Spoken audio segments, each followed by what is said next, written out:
அனைவருக்கும் வணக்கம். இந்த சைமன் செபாஸ்டியன் ஒரு பொறுக்கி பயம் உண்டு தெரியுமா? நேற்றுக்கு ஆடு மாடுகள் மாநாடுன்னு ஒரு மாநாடு நடத்தியிருக்காங்க. அந்த மாநாட்டில் மாட்டையெல்லாம் பட்டியல் அடைச்சி போட்டு மாட்டுக்கிட்டலாம் பேசிக்கிட்டு இருக்காங்க. அதை பற்றியும் நாம் தமிழர் கட்சியை சேர்ந்த ஒரு கிழட்டு கபதி நாயே நம்மளுடைய தோழர் மதிவதனி அவர்களை பார்த்து மிகவும் ஆபாசமான முறையில் கொச்சையான வகையில் புதுவெளியில் ஒரு கருத்துக்கள் தெரிவிச்சிருக்கான்.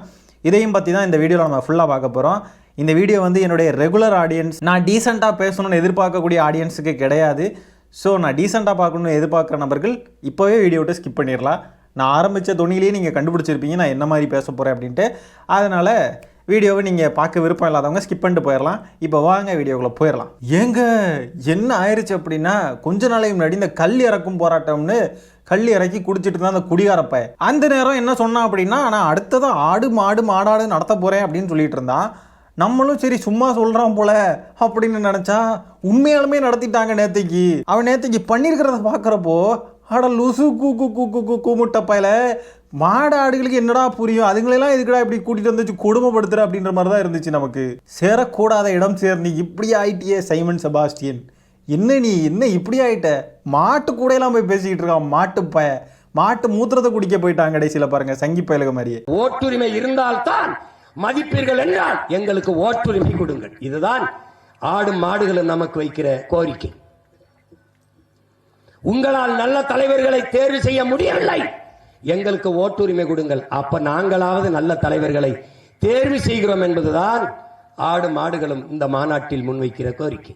ஏங்க மாடுகளுக்கு ஓட்டுரிமை வேணும்னு பேசுறாங்க. ஐயோ, இவன் அல்லவா அனைத்து உயிர்களுக்குமானவன். ஐயோ கடைசியில் பைத்தியம் முத்திருச்சுங்க. என்ன பண்றது, எப்படி அரசியல் பண்றது தெரியாம கடைசியில் மாட்டை கையில் எடுத்துட்டான் பாருங்க, சங்கி பயலுக மாதிரியே. இனி வருவான் பாருங்க, அங்கதான் வரப்போறான். மாட்டு மூத்திரம் குடிச்சா அறிவு வேற லெவலா வேலை செய்யும். ஏற்கனவே மாடல்ல மற்ற எவைக்கு வேற லெவலான பொருள் கொடுத்தவன் இனி வரிசையா வருவான் பாருங்க. சைமன் செபாஸ்டியன் இந்த நிலைக்கு வந்ததுக்கான காரணம் என்னன்னு நினைக்கிறீங்க? தம்பிகளாலையா, இல்லை தம்பிங்களை சைமன் செபாஸ்டியன் இந்த ஒரு நிலைக்கு கொண்டு போய் விட்டுட்டானே, இதுக்கும் வந்து முட்டு கொடுக்குற நிலைமைக்கு போக வச்சுட்டானே நினைக்கிறீங்களா? இல்லை யாரு பரிதாபமான நபர் அப்படின்னு நீங்க நினைக்கிறீங்க? சைமன் செபாஸ்டியனா தம்பிகளா?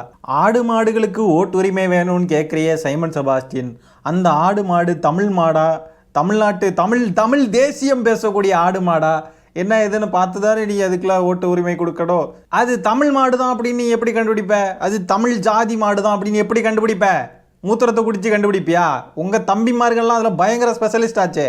மூத்திரத்தை ஒவ்வொருத்தரையா மூத்திரம் வாங்கி குடிச்சு இவன் இந்த ஜாதி, இவன் இந்த கூன்னு சொல்லிட்டு திரிவானுங்களே. அதே மாதிரி மாட்டோடைய மூத்திரத்தையும் குடிச்சு இந்த மாடு இந்த ஜாதி, இந்த மாடு இந்த கோமாதானா மாடு கோமாதா, அது கூமாதா அப்படின்னு கண்டுபிடிச்சு சொல்லுவீங்களா? மாட்டோடைய மூத்திரத்தை குடிக்க போறீங்களா நீங்களும் உங்க தம்பிகளும்? 6 அறிவு இருக்கக்கூடிய மனிதர்கள் எவனுமே இந்த சைமன் செபாஸ்டியனுக்கு ஓட்டு போட போறது இல்லைன்னு தெரிஞ்ச சைமன் செபாஸ்டியன் 5 அறிவுள்ள ஜீவன்கள் கிட்ட போய் 5 அறிவு ஜீவனாவே அவனும் மாறிட்டான். எனக்கு ஒரு டவுட்டு, ஆடு மாடெல்லாம் ஓட்டு போட போனால் அந்த அதிகாரிங்க அந்த கருப்பு மையை எங்கே தடவுவாங்க? மாட்டோட கொம்புலையா, இல்லை மாட்டோட சட்டையை கலத்திட்டு நடு ரோட்டில் போய் இங்கன்னு சுத்த போகிற காலம் வெகு தூரத்தில் இல்லை. ஆனால் சைமன் செபாஸ்டியன் இந்த மாநாட்டில் பேசுகிறப்பெல்லாம் பார்த்தீங்கன்னா அங்கேருந்து மாடுகள்லாம் கோமியம் போகலை, சாணி போடலை, இதெல்லாம் போடலைங்க. ரொம்ப டீசெண்டாக கட்டுக்கோப்போடு இருந்துச்சு. இந்த கட்டுக்கோப்பாக இருக்கக்கூடிய இந்த ஸ்கில்ஸ்லாம் நாம் தமிழர் தம்பிகள் கிட்ட கூட பார்க்க முடியாதுன்னா பார்த்துக்கோங்களேன், எந்த அளவுக்கு கட்டுக்கோப்பாக இருந்துச்சுன்னா. அடடே அருமை. மாடுங்க கூட்டத்தை பாருங்க, சைமன் செபாஸ்டியன் தம்பிங்க இருக்கக்கூடிய கூட்டத்தை பாருங்க. கூட்டம் எல்லாம் காணாம போயிருச்சு அப்படின்னு சொல்லிட்டு மாட்டை கொண்டு வந்து இறக்கிட்டாங்க. முக்கால்வாசி மாடு தான் இருக்குது. முன்னாடி ஃபுல்லாக ஆக்சுவல் மாடுங்க, பின்னாடி ஃபுல்லாக அதுங்களும் மாடுங்க தான். அதுங்க வந்து 2 காலில் நடக்கக்கூடிய மாடுங்க, இது 4 காலில் நடக்கக்கூடிய மாடுங்க, அவ்வளோதான் வித்தியாசம். இந்த கருமம் பிடிச்ச மாநாடையும் எடுத்து போட்டு இந்த சைமன் செபாஸ்டியனோட தம்பிகள் என்ன தெரியுமா போட்டுட்டு இருக்கானுங்க? ஆடு மாடு மேய்க்கிறதெல்லாம் அவமானம் கிடையாது, அது பெருமை, அது தெரியுமா? சோத்துக்கு என்ன பண்ணுவீங்க? சோத்துக்கு திராவிடர்கள் சோத்துக்கு என்ன பண்ணுவீங்க அப்படின்னு கேட்டுக்கிட்டு இருக்கானுங்க. சரிடா தம்பிகளா, சைமன் செபாஸ்டியன் தம்பிகளா, அவமானம் இல்லை தானே? சைமன் செபாஸ்டியனுடைய மகனையும் உங்கள் வீட்டு பிள்ளைங்களையும் அவமானம் இல்லாத அந்த தொழிலை பண்ண சொல்லுங்கள். மாடு மேய்க்க சொல்லுங்கள், ஆடு மேய்க்க சொல்லுங்கள், எங்களுக்கு நோ இஷ்யூஸ். நீங்கள்லாம் படிக்கணும், நீங்கள்லாம் முன்னேறணும்னு எங்களுக்கு அவசியமே கிடையாது, எங்களுக்கு ஆசையே கிடையாதுடா.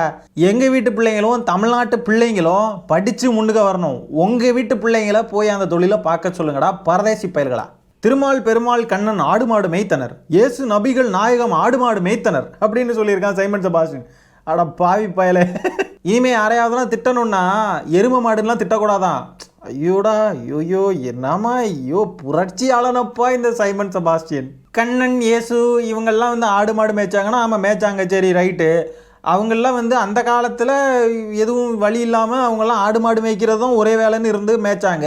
இந்த காலத்தில் ஏஐ அது இதுன்னு போய்கிட்டே இருக்குது, நாடு நவீனமாகி போயிட்டுருக்கு. இவர் இப்போ வந்து ஆடு மாடு மேய்க்கிறது நம்மளுடைய பாரம்பரியம் மண்ணாங்கட்டி மசுரன் பேசிக்கிட்டு இருக்கான் பரதேசி பைய. எங்க சீரியஸாக அந்த மாநாட்டில் ஆட்டுக்கிட்ட மாட்டுக்கிட்டலாம் பேசிக்கிட்டு இருக்காங்க. என்னங்க இது, விட்டா சைமன் செபாஸ்டியன் போய் எங்க கோமியம் சர்பத்து மாதிரி இருக்குங்க அப்படின்னு சொன்னாலும் சொல்லுவான். எங்க மூத்திரத்தை குடிச்சு மாடா உங்களுக்கு அறிவில்லை. நன்றி வணக்கம். நாம் தமிழர். என்னங்க இவன் பைத்தியம் முத்திருச்சுங்க, ரொம்ப ஓவரா முத்தி போயிருச்சு தெரியுதுங்களா. ஆனா இவனை இப்பவும் ஆதரிக்கக்கூடிய இளைஞர்களுடைய நிலையை நினைச்சாதான் ரொம்ப வருத்தமா இருக்கு. ஏன்னா இவன் அப்படியே இளைஞர்களை எல்லாம் பின்னோக்கி இழுத்துட்டு போறதுக்கான அத்தனை வழிகளையும் பார்த்துக்கிட்டு இருக்கான். நம்ம ஏற்கனவே சொல்லிக்கிட்டு இருக்கோம், பிஜேபி ஆர்எஸ்எஸோடைய அஜெண்டாவை இங்கே நிறுவுறதுக்கு அனுப்பி வைக்கப்பட்ட ஆள் தான் இந்த சைமன் செபாஸ்டியன். அவன் எல்லா வேலையும் பார்த்துக்கிட்டு இருக்கான். நம்ம என்னெல்லாம் சொல்கிறோமோ அதையெல்லாம் செஞ்சுக்கிட்டே இருக்கான் வரிசையா. இனி அடுத்தது சங்கியா முழுசாக மாறுவான் பாருங்க. என்னை ஆரம்பத்துலேருந்தே ஃபாலோ பண்ணிக்கிட்டு இருக்கிற நபர்களுக்கு தெரியும் இந்த சைமன் செபாஸ்டியனுடைய அரசியலை நம்ம எந்த அளவுக்கு விமர்சனம் பண்ணி நம்ம ஏற்கனவே எந்த அளவுக்கு வீடியோஸ் போட்டிருக்கோம் அப்படின்றது என்னை முதல்ல பார்த்துக்கிட்டு இருக்கிற நபர்களுக்கு தெரியும். அத்தனை பேர் இந்த அளவுக்கு உழைச்சிருக்கோம். யூடியூப் ரூட்டஸ் தோழர், அதர்மம் மன சோழர், எனவே பேசுவோம் தோழர், அவங்க இவங்க எல்லாருமே சைமன் செபாஸ்டியன் அப்படி போட்டு விரட்டி விரட்டி அடித்தோம். இன்னும் அவன் மாறல பாருங்க. அவ்வளோ பேர் பேசியாச்சு, அவனை போட்டு வெளுத்து வாங்கியாச்சு, இன்னும் மாறாமல் அதே அஜெண்டாவை அப்படியே இங்கே நிறுவனத்துக்கு வேலை பார்த்துக்கிட்டே இருக்கான் பாருங்களேன் இந்த பொறுக்கி பைய. ஆகவே இளைஞர்களே, இந்த சைமன் செபாஸ்டியனுடைய வலையில் தயவு செஞ்சு விழுந்துடாதீங்க. ஆமாம், திராவிடர்கள் சோத்துக்கு என்ன பண்ணுவாங்க, ஆடு மாடு மேய்க்கிறது தான் நம்மளுக்கான வேலை, இது நம்மளுடைய குலத்தொழில் அப்படின்னு போனீங்கன்னு வைங்களேன், அது பாஜக விரிக்கிற வலை. தயவு செஞ்சு விழுந்துடாதீங்க, படிங்க, படித்து முன்னேறுங்க. எல்லாமே அட்வான்ஸ் ஆகி போய்கிட்டு இருக்கு. நம்மளும் இந்த உலகத்துக்கு கூட சேர்ந்து அட்வான்ஸ் ஆகி போனோம். அவன் பிள்ளைய கொண்டு போய் அமெரிக்கன் ஸ்கூலில் 50 லட்ச ரூபா ஃபீஸ் கட்டி படிக்க வைப்பான். அவன் ஆடு மாடு மேய்க்கணும்னு சொல்லி பேசி உங்களையெல்லாம் இன்ஃப்ளூயன்ஸ் ஆக்கி உங்களை நாசமாக போக வச்சுருவான். கடைசியில் நீங்களும் உங்கள் குடும்பங்களும் உங்களுடைய தலைமுறைகளும் தான் கஷ்டப்பட்டுக்கிட்டே இருக்கணும். நல்லபடியாக படித்து முன்னேறுங்க சொல்லிக்கிட்டே இருக்கோம் நாங்கள். எனக்கு இன்னொன்று என்ன புரியலன்னா, ஆடு மாடு மாநாடுனா அங்கே எதுக்கு மாடு ஆடெல்லாம் வரணும்? வழக்கம் போல் தொண்டையை கிழிச்சு கத்த வேண்டியதானே, ஆடு மாடு, மாட்டுக்கு உரிமை வேண்டாமா, மாட்டுக்கு ஓட்டு உரிமை வேணும் அப்படின்லாம் ஒப்பாரி வச்சுட்டு போக வேண்டியதானே. அங்கே எதுக்கு மாட்டையெல்லாம் கூட்டிகிட்டு வந்து போட்டு கொடுமைப்படுத்துகிறானுங்க கிறுக்கு பயல. மாட்டோடைய 3 நாள் வாடகை 5000 ரூபாயிலேருந்து 10,000 ரூபா இருக்கும். இவ்வளோ ரூபாயும் இந்த தம்பி பயலுக்கு தான் அனுப்பி விட்டுருப்பானுங்க. எப்போதான்டா திருந்துவீங்க மலுமட்ட நாயங்களா? ஏண்டா தம்பிங்களா, சைமன் செபாஸ்டியன் இதுதான் தமிழ் தேசியமா? இதுக்கு பேர் தான் தமிழ் தேசியமா? ஏன்னா பின்னுக்கு நோக்கி இழுத்துட்டு போறீங்க. இதுக்கு பேர் தமிழ் தேசியமாடா? முட்டா பயலடா. மனுஷனை மாடு மாதிரி பார்க்கறது, மாடுங்களை மனுஷன் மாதிரி பார்க்கறது. கேட்டால் இது எங்களுடைய உயிர், நாங்கள் அனைத்து உயிர்களுக்கும் பிடுங்க வந்திருக்கிறோம் அப்படிம்பானுங்க. கிறுக்கு கபோதிங்களா. மாடுங்களையெல்லாம் நீங்கள் காப்பாற்ற வேண்டாம், உங்ககிட்ட இருந்தாண்டா மாடுகளை காப்பாற்றணும், மாட்டு பயலடா. சரி, அடுத்ததான் இந்த நாம் தமிழர் கட்சியை சேர்ந்த ஒரு கிழட்டு கபோதி பையன் நம்ம தோழர் மதிவதனி அவர்களை கொச்சையாக பேசியிருக்கான். அந்த காணொலியை லைட்டாக பார்த்துட்டு வாங்க. காந்தலட்சுமி அவள் நீ சொல்றது மத்திய தேசிய தலைவர் பேரை சொல்ல, மனைவி பேரை சொல்ல வரல. அவ இயற்பெயர் காந்தலட்சுமி, மதிய என்ன பேரை வச்சுக்கணும். இந்த தெலுங்கு திரையோட புறாவுமே இப்படிதான் பேரை மாத்திக்கும், ஒவ்வொன்றும் பேரை மாத்திக்கும். இவன் முதல்ல கருப்பையா அறுத்து போட்டாளா? பெரியார் கருப்பையா இருக்க சொன்னார்ல, படிக்க சொன்னார், படிச்சுட்டா. கருப்பையா இருக்க சொன்னார், அறுத்துட்டியா? 10 பேர் கூட படுக்க சொன்னாரு, நீ படுத்துட்டியா? அதான பெண்ணுரிமை. பெண்ணுரிமைங்கிறது சம உரிமை. ஆண்கள் 4 ஆளை பொம்பளைய வச்சிருந்தா பொம்பளைன்னு 4 ஆளை வச்சிருக்கணும்னு பெரியார் சொல்றாருல்ல. இது வரைக்கும் எத்தனை பேர் கூட படுத்து எனக்கு சர்டிஃபிகேட் சான்று கொடு, அப்பதான் உன்னை பெரியார் இஷ்டம் எடுத்துக்க முடியும். நீ குறைஞ்சது வரைக்கும் ஒரு 50 பேரையாவது படுத்திருக்கணும், உன் கருப்பையை எடுத்திருக்கணும். இது 2 இருந்தாதான் நீ பெரியாருடைய தொண்டர்னு சொல்றதுக்கு ஒரு யோக்கியதை இருக்கு. முதல்ல அதை செய்ய. நீ மருத்துவர் படிக்கிறது அப்புறம். இப்ப நாங்க மாடு மேய்க்கிறோம்னா ஆட்டு கறி எங்க இருந்து திங்கிற? கோழி முட்டை எங்க இருந்து திங்கிற? கோழி கறி எங்க இருந்து திங்கிற? பொறுக்கி பயல, கோழி கறி திங்கணும்னா கோழியை வெட்டி தாண்டா திம்போம், பொறுக்கி நாய. என்ன பேசிக்கிட்டு இருக்கான் பாருங்களேன். எவ்வளோ கொச்சையா, எவ்வளோ ஆபாசமான வார்த்தைகளை பேசுறான் பாருங்க. இந்த மாதிரி நபர்களுக்கெல்லாம் மரியாதையும் கொடுக்க கூடாது. இவனுங்களுக்கு பொது வெளியில மரியாதை கொடுத்து யாரும் பேசவும் கூடாது. இவனுங்களெல்லாம் மரியாதைக்கு டிசர்விங்கான நபர்கள் கிடையவே கிடையாது. ஒரு பெண்ணை எந்த அளவுக்கு கொச்சையா எந்த அளவுக்கு ஆபாசமாக பேசுகிறான்றதை பார்த்துக்கோங்க. இதுக்கும் இந்த தம்பிங்க எல்லாம் தூக்கிட்டு வரானுங்க. பெரியார் சொன்னது தானே அவர் வந்து கேட்குறாரு, பெரியார் இப்படி தானே சொன்னார், ஏன்னா பிச்சைக்கார கபதி நாயங்களா. பெரியார் என்ன சொன்னார்? கர்ப்பப்பையை வெட்டி எறிங்கன்னு சொன்னாரா? இந்த கர்ப்பப்பைன்ற ஒரு விஷயத்தை வச்சு தான் ஆண்கள் பெண்களை அடக்குறாங்க. கர்ப்பப்பை இருக்கிறதுனால தான் பெண்களை பிள்ளை பெக்கிற மிஷினாட்டு மட்டும் பார்க்குறாங்க பல ஆண்கள். அதனால இந்த கர்ப்பப்பையே தேவையில்லை அப்படின்ற மாதிரி தான் சொன்னாரே ஒழிய, அந்த கர்ப்பப்பையை நீங்கள் வந்துட்டு இதுதான் பெண்களுக்கான ஒரு என்ன அது ஃபுல்ஃபில்டாக இருக்கக்கூடிய ஒரு விஷயம், ஒரு குழந்தைய பெற்றுக்கிட்டா தான் நம்ம வந்து பெண்மையை அடைவோம் அப்படின்ட்டுலாம் வந்துட்டு நினச்சிக்காதீங்க அப்படின்ற ஒரு தொனியில் பெரியார் சொன்னார். அதே மாதிரியே ஆண்களும் 4 பெண்களை வச்சுருக்காங்கன்னா பெண்களும் 4 ஆண்களை வச்சுக்கலாம் இல்லையா? பெரியார் சொன்னார் இல்லையா, நீ எத்தனை பேர் கூட போன, எத்தனை பேர் கூட படுத்தேன்னு கேட்குறான் இந்த பிச்சைக்கார தொட்டி பய. இதுக்கும் பெரியார் என்ன சொன்னார்? இவனுங்கள்லாம் எப்படி திரிச்சுக்கிட்டு இருக்கானுங்கன்னு பாருங்கள். இதுக்கெல்லாம் நம்ம பல தடவை விளக்கம் கொடுத்தாச்சு. பெரியார் என்ன சொன்னார் அப்படின்னா, ஆண்கள் நீங்கள் இல்லைன்னு சொன்னாக்க இன்னொரு பெண்ணை கல்யாணம் பண்ணிட்டு அவன் அடுத்த வாழ்க்கைக்குள்ளே போயிடுறான், அவனுக்கு எந்த பிரச்சனையும் இல்லை, இந்த சமூகம் அவனை எதுவுமே சொல்ல மாட்டேங்குது. இதுவே ஒரு பெண் ஆகிய நீங்கள் ஒரு ஆண் உங்களை விட்டுட்டு போயிட்டான், இல்லை ஒரு ஆண் இறந்துட்டான், ஏதோ ஒன்று ஆயிடுச்சுன்னு சொன்னால் நீங்கள் அதை விட்டு வெளியே வராமல் அதுக்குள்ளேயே இருந்துக்கிட்டு இருக்கீங்க தெரியுமா? உங்களை வந்து அடுத்த வாழ்க்கைக்குள்ளே மூவ் ஆக விடாமல் தடுத்துக்கிட்டு இருக்கானுங்க தெரியுமா? அதெல்லாம் வேணாம். ஆண் மட்டும் போகிறான் இல்லையா, பெண்ணாகிய நீங்களும் அடுத்த ரிலேஷன்ஷிப்பில் போகலாம், இல்லைன்னா அடுத்த ஒரு கல்யாணம் பண்ணலாம், அடுத்த வாழ்க்கைக்குள்ளே என்ட்ராகிறதுக்கு உங்களுக்கும் அத்தனை உரிமை இருக்குன்னு தான் பெரியார் சொல்லியிருக்கார். இவனுங்களுக்கு என்ன தெரியுமா, இந்த விளக்கம் தெரியாமலாம் இவனுங்க பேசுகிறது கிடையாது, எல்லாம் தெரியும். தெரிஞ்சே பெரியாரை வந்து தப்பாக ஃப்ரேம் பண்ணணும், தப்பாக கொண்டு போய் சேர்க்கணும் அப்படின்றதுக்காக இந்த மாதிரி பேசிக்கிட்டே இருக்கிறது. இவனுங்களுக்கு இது ஒரு பிரச்சனை. இவனுங்க வீட்டு பொம்பளைங்க வந்து இது மாதிரிப்பட்ட முடிவுகளை எடுத்துட்டா இவனுங்களுக்கு அது பிரச்சனை, இவனுங்களுடைய ஆணாதிக்க சிந்தனைக்கு அது பிரச்சனை. அதனால இவனுங்களால அதை ஏற்றுக்க முடியல. பெரியார் இப்படி சொல்லிட்டாரே அப்படின்றது அவங்களுக்கு பெரிய பிரச்சனையா இருக்கு.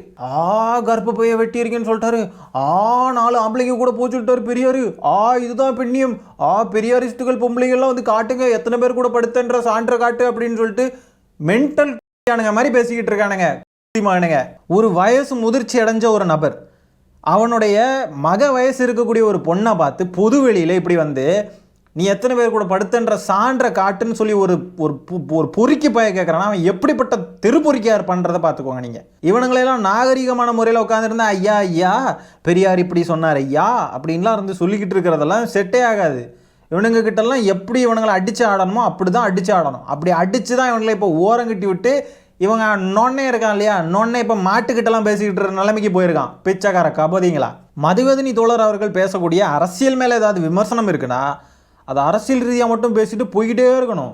அவங்கள பர்சனலாக போய் அவங்கள உட்காந்துருந்து இந்த மாதிரி அவதூறாக பேசுகிறதெல்லாம் இருக்கு இல்லையா, அது மதிவதனி தோழர்னு மட்டும் கிடையாது, யாராக இருந்தாலுமே அது ஏற்றுக்க முடியாது. எந்த அளவுக்கு கொச்சையாக பேசுகிறான்னு பாருங்களேன். இவனுங்களெல்லாம் தெருவில் இழுத்து போட்டு வச்சு 4 அப்பி விட்டுறணும் போல இருக்குது. ஆனால் ஜனநாயக முறையை மீறுற மாதிரி இருக்குமேன்னு சொல்லிட்டு தான் எல்லாருமே பொறுமையாக இருந்துக்கிட்டு இருக்கோம். வாய்க்கு வந்தபடி பேசிக்கிட்டு இருக்கானுங்க பாருங்களேன். இவனுங்களுக்கெல்லாம் ஆக்சுவலாக பெண்களுக்கு பல விஷயங்கள் அவங்க வந்து முன்னேறி போகிறாங்க, அவங்களுக்கு பல உரிமைகள் கிடைக்கிது அப்படின்றதெல்லாம் இவனுங்களுக்கு அப்படியே உறுத்துதுங்க. பெண்கள் வேலைக்கு போகிறது, பெண்கள் நல்லபடியாக உடை அணிகிறது, அவங்களுக்கு பிடிச்ச உடை அணிகிறது, அவங்களுக்கு பிடிச்ச வேலைக்கு போகிறது, அவங்களுக்கு பிடிச்ச நபரை தேர்ந்தெடுக்கிறது, அவங்களுக்கு பிடிச்ச சாப்பாடை சாப்பிட்றது, அவங்களுக்கு பிடிச்ச மாதிரி வாழ்கிறது எல்லாமே இவனுங்களுக்கு பிரச்சனை. அதனால தான் இதெல்லாம் எதிர்க்கிற விதமாக ஒரு பெண்ணை இந்த மாதிரி அவதூறாக பேசிட்டோம், ஆபாசமாக பேசிட்டோம், அந்த பெண் வந்து பயந்து போய் பின்வாங்கிடுவாங்கன்னு நினச்சிட்டு இருக்கானுங்க. ஏன்டா இதெல்லாம் அந்த காலத்து டெக்னிக்கு, அந்த மாதிரிலாம் பின்வாங்க மாட்டோம், இன்னும் முன்னுக்கு நோக்கி தான் போவாங்க அந்த பெண்கள்லாம். இவனுங்களை எதிர்த்து பேசுகிற யாராக இருந்தாலுமே தெலுங்கர்கள், வந்தேரிகள், அவங்க வந்து காந்தலட்சுமியா, மதிவதனி அவர்களுடைய இயற்பெயர் வந்து காந்தலட்சுமியா மதிவதனின்னு மாற்றிக்கிட்டாங்களாம். இல்லையே, நாங்கள் என்னமோ கேள்விப்பட்டோமே அவங்களுடைய அப்பா வந்து விடுதலை புலிகளுடைய பயங்கரமான ஆதரவாளராக இருந்ததாகவும் பிரபாகரன் அவர்களுடைய மனைவி பெயரை தான் தன்னுடைய மகளுக்கு வச்சுட்டதாகவும் நாங்கள் கேள்விப்பட்டோமே. அதனால தான் மதிவதனின்னு அவங்களுடைய பெயரை இவங்களுக்கு வச்சதை நாங்கள் கேள்விப்பட்டோமே. எங்களுக்கு தெரியாதது உங்களுக்கு தெரியுமாடாடே. அதாவது மக்களே, ஒரு பெண்ணை பார்த்து இந்த மாதிரி கொச்சை ஆபாசமாக பொதுவெளியில் பேசுகிறது தான் தமிழ் தேசியம். பார்த்துக்கோங்க. அடாடே, என்னமா தமிழ் தேசியம் பேசுகிறானுங்கப்பா. ஒரு பெண்ணை எப்படி பொதுவெளியில் பேசணும், எப்படி நாகரிகமாக பேசணுன்ற அடிப்படை அறிவு கூட இல்லாத இந்த தற்குறி நாய்ங்களுக்கு இவனுங்கள்லாம் இதுதான் தமிழ் தேசியம். பார்த்துக்கோங்க, என்ன அருமையாக இருக்குது தமிழ் தேசியம். அது மாதிரி பெரியார் 10 பேர் கூட படுக்க சொல்லியிருக்காரு அப்படின்னு சொல்கிறான் இல்லையா, எவ்வளோ கொச்சையாக பேசுகிறான் பாருங்க. அவன் பேசுகிறத பார்த்தாலே அப்படியே பிளட் ப்ரெஷர்லாம் பயங்கரமாக ஏறுது. பெரியார் முதல்ல எங்கடா அப்படி சொல்லியிருக்காரு? ஏடா அயோக்கியப்பா இல்லைடா, பெரியார் எங்கடா சொல்லியிருக்காரு? எங்கே சொல்லியிருக்காரு? இவனுங்களுக்கு தெரியாது, இஷ்டத்துக்கு அடித்து விடுறது. எல்லாத்துக்கும் காரணம் இவங்க நொன்னே சைமன் செபாஸ்டியன் தான். இஷ்டத்துக்கு பெரியாரை பேச ஆரம்பித்து இன்றைக்கி இவனுங்கள்லாம் இந்த மாதிரி வந்து பேசிக்கிட்டு இருக்கானுங்க. ஒரு பெண்ணை எந்த அளவுக்கு ஆபாசமாக பேசுகிறானுங்க பாருங்களேன், நமக்கு ஏற்றுக்கவே முடியல. நம்ம இதே மாதிரி இவனுங்க வீட்டு பெண்களை இது மாதிரி பேசுகிறோமா? நம்ம அந்த மாதிரி பேச மாட்டோம். நம்மளுக்கு கேட்கறதுக்கு எவ்வளோ நேரம் ஆயிரும். நம்ம இவனுங்களுடைய கருத்தியல் ரீதியாக மட்டும் தான் பேசணும்னு சொல்லி பார்க்குறோமே இல்லையா? இவனுங்க வீட்டு பெண்களையெல்லாம் நம்ம என்றைக்குமே, நம்ம இதுவரைக்கும் எத்தனையோ வீடியோ போட்டிருக்கோம். நம்மன்னு மட்டும் கிடையாது, நம்மளுடைய தோழர்கள் எல்லாருமே போய் பாருங்கள், எல்லாருமே எத்தனையோ வீடியோ போட்டிருந்தோமே கூட எந்த வீட்டில் உள்ள பெண்களையுமே தப்பாக பேசினது கிடையாது. ஆனால் இவனுங்கள்லாம் எந்த அளவுக்கு பெண்களை வந்து தப்பாக பேசிக்கிட்டு இருக்கானுங்கன்னு பாருங்களேன். ஏன்னா இவனுங்களுக்குள்ள அந்த காழ்ப்புணர்ச்சி, எல்லாருமே வளர்றாங்களே, பெண்கள்லாம் நம்மளை விட்டு நல்லா க்ரோ ஆகுறாங்களேன்றது இவங்களுக்கு வந்து ஒரு பெரிய காழ்ப்புணர்ச்சி. அதனால அதை வெளிப்படுத்துறது எப்படின்னு தெரியாமல் இந்த மாதிரி ரொம்ப ஆபாசமாக கொச்சையாக பேசி விட்டுறது. இவனுங்கள்லாம் உண்மையிலே நார்மலாக இருக்கானுங்களா இல்லை எதுவும் மனநோயாளிகளான்னு தெரில. எதுவும் மனநோயால் பாதிக்கப்பட்டீங்களாடா? உங்களுக்குலாம் வந்து அரசியல் ரீதியாக என்ன பேசணும், எப்படி பேசணும், ஒரு பெண்ணை வந்து நீங்கள் விமர்சிக்கிறீங்கன்னா அது என்ன மாதிரி விமர்சிக்கணும், அவங்கள எப்படி டீல் பண்ணணும், எப்படி ஹேண்டில் பண்ணணும், எதுவுமே தெரியாதா? உங்களை இந்த அளவுக்கு கொச்சையா என்ன 10 பேர் கூட படுத்தியா அது சான்ற காட்டு அப்படி இருந்தால் தான் நீ பெரியாரிஸ்ட் இப்படிலாம் பேசுறது.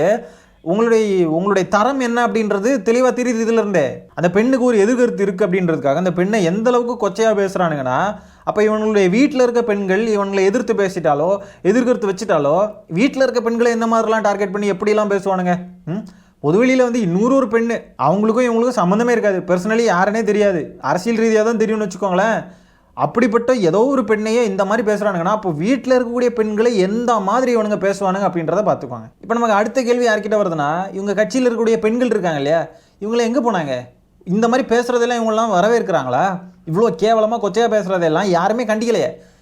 இந்த சுனந்தா, தாமரை செல்வன், இவங்க நிறைய பேர் உண்டுமே, இவங்கெல்லாம் எங்கே போனாங்க? என்ன பண்ணிக்கிட்டு இருக்கீங்க? இதெல்லாம் எதிர்த்து கேட்க மாட்டீங்களா? ஒரு பெண்ணை இந்த அளவுக்கு கேவலமாக பேசுகிறாங்களே, நீங்களும் பெண்கள் தானே, நீங்கள்லாம் யாருமே இதுக்கு குரல் கொடுத்து எதுவுமே பேச மாட்டீங்களா? இப்படி கொச்சையாக பேசிக்கிட்டு இருக்கான். இந்த மாதிரிலாம் உங்களை யாராவது எதிர்கட்சிக்காரங்க பேசுனா என்ன பண்ணுவீங்க? உங்களுக்கு அது எப்படி உங்களை வந்து எவ்வளோ ஹர்ட்டிங்காக இருக்கும்? அது நீங்கள் பொது வாழ்க்கையில் இருக்கீங்கன்றதுக்காகவே உங்களை யாராவது இந்த மாதிரி பேசியிருக்காங்களா? இப்போ எதிர்கட்சிக்காரங்களே ஏதாவது பேசிட்டாங்கன்னா அப்படி பொங்குறீங்கல்ல, அவ்வளோ போஸ்ட் போடுறீங்க, அவ்வளோ பண்ணுறீங்கல்ல. இப்போ இந்த நபருக்கு எதிராக யாருமே எதுவுமே பேசலை, வாயை திறந்த மாதிரியே இல்லை, இதெல்லாம் அப்போ என்கரேஜ் பண்ணுறீங்கன்னு எடுத்துக்கிறதா? அப்படி என்கரேஜ் பண்ணிங்கன்னா எண்ட் ஆஃப் த டே இந்த புத்தி எல்லாமே உங்களை தான் மறுபடியும் வந்து தாக்கும். எண்ட் ஆஃப் த டே நீங்களும் அதனால் கஷ்டப்பட தான் போகிறீங்க. ஒரு பெண்ணை ஒருத்தன் தப்பாக பேசுகிறானே அவனை வளர விட்டுக்கிட்டே இருந்தா, அவனை என்கரேஜ் பண்ண விட்டுக்கிட்டே இருந்தா, நீங்கள் எவனை சப்போர்ட் பண்ணீங்களோ அவனாலேயே நாளைக்கு மறுபடியும் மிதிக்கப்படுவீங்க. ஒரு பெண்ணை இந்த மாதிரி ஒருத்தர் பேசுகிறத பார்க்குறப்போ நீங்களும் இதுக்கு எதிராக பேசி தான் ஆகணும். நீங்கள் இதை அப்போ அமைதியாக இருந்தீங்கன்னா இதை ஆதரிக்கிறீங்கன்னு எடுத்துக்கலாமா? ஆகவே என்னுடைய சப்ஸ்கிரைபர்ஸ் கிட்ட கேட்டுக்கிறேன், நீ தொடர்ந்து பார்க்கக்கூடிய நபர்கள்கிட்ட கேட்டுக்கிறேன், ஏன்ப்பா நீயே வந்து நாகரிகமாக பேசணும்னு சொல்லுவேன், நீயே இந்த மாதிரிலாம் பேசிட்டே இன்னைக்கு அப்படின்னு சொல்லி கேட்டிங்கன்னா எனக்கு வேறு வழி தெரியல அத்தா. இவனுங்க கிட்டலாம் வந்து நம்ம நாகரிகமாக பேச முடியாது. ஏன்னா நம்ம இது வரைக்கும் எந்த கட்சிக்காரங்களையோ எந்த கட்சி தலைவரையோ நம்ம ஒருமையில் பேசினதெல்லாம் நான் திரும்ப சொல்லுவேன். அது அண்ணாமலை பாஜகக்காரங்களாக இருந்தாலும் சரி, நமக்கு பிடிக்காத யாருனாலும் சரிங்க, நம்ம விஜய் அவர்களையும் சரி, அவர்கள் தான் இப்போவும் எனக்கு வருது பாருங்கள். ஏன்னா எல்லாருமே நம்ம மரியாதையை தான் பேசுவோம், நமக்கு அந்த நாகரிகம் கண்ணியம் இருக்குது. நமக்கு என்ன தான் அவங்கக்கிட்ட கருத்து முரண்பாடு இருந்தாலும் அவங்கள நம்ம ஒருமையில் பேச மாட்டோம், நம்ம வந்து கண்ணியம் தாண்டி நம்ம போக மாட்டோம். ஆனால் இவனுங்க கிட்ட இந்த கண்ணியம், ஒருமையில் பேசக்கூடாது, மரியாதை, நாகரிகம் இதெல்லாம் இவனுங்க கிட்ட எடுபடவே செய்யாத மக்களே. இந்த அளவுக்கு ஆபாசமாக பேசுகிறானுங்கன்னா இவனுங்களெல்லாம் நம்ம அந்த மாதிரி கண்ணியம், நாகரிகம், மரியாதை இதெல்லாம் பார்த்து எந்த பிரயோஜனமும் கிடையாது. அதனால நான் கொஞ்சம் கடுமையான வார்த்தைகள் யூஸ் பண்ணிட்டேன் அப்படின்னு என்னோடய சப்ஸ்கிரைபர்ஸ், என்னை பிடிச்ச நபர்கள் உங்களுக்கு ஃபீலாக இருந்துச்சு அப்படின்னா நான் அதுக்கு வருத்தம் தெரிவிச்சுக்கிறேன். ஆனால் நான் என்றைக்குமே இந்த வார்த்தைகளை திரும்ப வாங்க மாட்டேன், நான் பேசினதையும் திரும்ப வாங்க மாட்டேன், அவனுங்க கிட்டலாம் நான் வருத்தமும் தெரிவிக்க மாட்டேன், மன்னிப்பும் கேட்க மாட்டேன். என்னுடைய சப்ஸ்கிரைபர்ஸுக்கு இந்த பையன் என்ன கொஞ்சம் ஓவராக பேசிகிட்டு இருக்கானே அப்படின்னு தெரிஞ்சிச்சுன்னா உங்ககிட்ட மட்டும் நான் வருத்தம் தெரிவிச்சுக்கிறேன். மேற்கொண்டு இவனுங்க நம்மளை இது மாதிரி பேச வைக்காமல் இருந்தானுங்கன்னா ரொம்ப நல்லாயிருக்கும். இதே மாதிரியே தான் அவனுங்க மறுபடியும் பேசிக்கிட்டு இருந்தானுங்கன்னா அவனுங்களை விட பல மடங்கு முன்னுக்க போய் நம்ம பேசுவோம். அதனால் இந்த வீடியோ நான் இதோட எண்ட் பண்ணிக்கிறேன். இந்த வீடியோவில் நம்ம பேசியிருக்க விஷயங்களை பற்றி உங்களுடைய கருத்துக்கள் என்னன்றதை கமெண்ட்டில் பதிவு பண்ணுங்கள். வீடியோ பிடிச்சிருந்தா ஒரு லைக்கை தட்டி விட்டு 4 பேருக்கு ஷேர் பண்ணுங்கள். முக்கியமாக நம்ம சேனலை சப்ஸ்கிரைப் பண்ணி வச்சுக்கோங்க. மீண்டும் இன்னொரு காணொலியில் சீக்கிரமாக உங்களை சந்திக்கிறேன். அது வரைக்கும் டாடா பை, டேக் கேர்.